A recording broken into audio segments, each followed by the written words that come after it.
দেখুন, এখনকার দিনে প্রচুর ম্যারেজ ইস্যু, ঠিক আছে? সামান্য কিছু ইস্যু হতে না হতেই সেই ম্যারেজটা সেপারেশনের দিকে চলে যাচ্ছে, ডিভোর্সের দিকে চলে যাচ্ছে।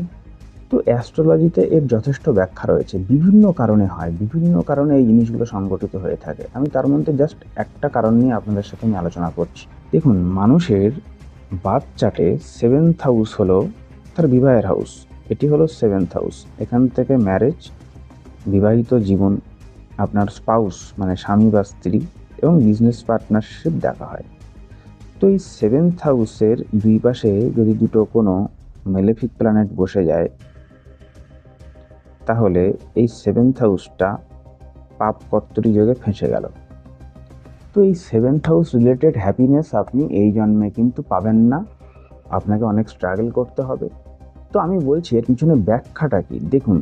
তো কেউ যদি পূর্বজন্মে রিলেশনে চিটিং করে থাকে, তো এই জন্মে তার বার্থ চার্টে 7th হাউস বা ভেনাস প্ল্যানেট বা তার 7th হাউস লর্ড পাপ কর্তরী যোগে ফেঁসে যেতে পারে।